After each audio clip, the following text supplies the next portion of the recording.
Hello and welcome to The What Now. We'll begin in France, where that country is facing political deadlock after parliamentary elections dealt a blow to the far-right National Party, a rally rather, but left no party with a majority.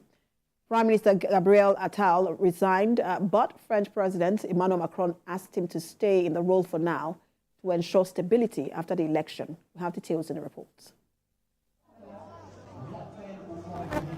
Cheers erupted on the streets of Paris late Sunday as projected results suggested the left-wing New Popular Front would beat the far-right National Rally Party in France's snap parliamentary election.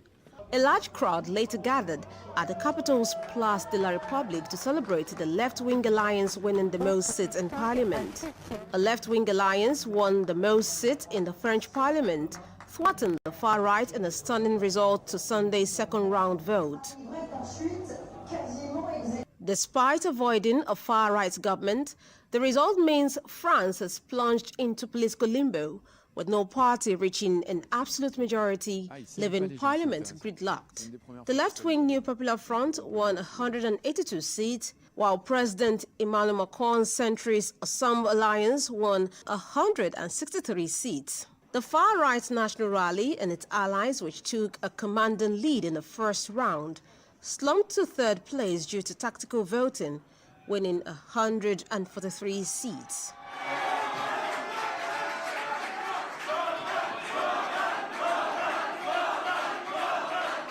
Former French President François Hollande, who governed the country for one term from 2012 to 2017, has been elected as a member of the French Parliament for Corrèze, which he represented in the 1980s and 1990s. Mr. Hollande did not run for a second term as president, as he saw his re-election chances as very slim. He was succeeded by one of his then economy ministers, Emmanuel Macron. Reacting to the French parliamentary election, Germany's Vice-Chancellor Robert Habeck has said he is thoroughly relieved after the far-right failed to win an outright majority in the French National Assembly. Spanish Prime Minister on his part, Pedro Sanchez, hailed voters in France and Britain for rejecting the far-right after the left-wing New Popular Front won the most seats in the French parliamentary election. In the meantime, French Prime Minister Gabriel Attal earlier arrived at President Emmanuel Macron's office to tender his resignation.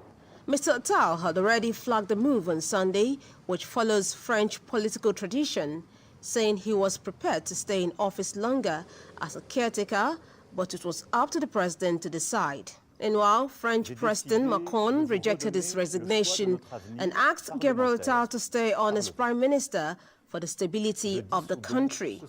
The 34-year-old Attal made history when he assumed office earlier this year as France's youngest prime minister.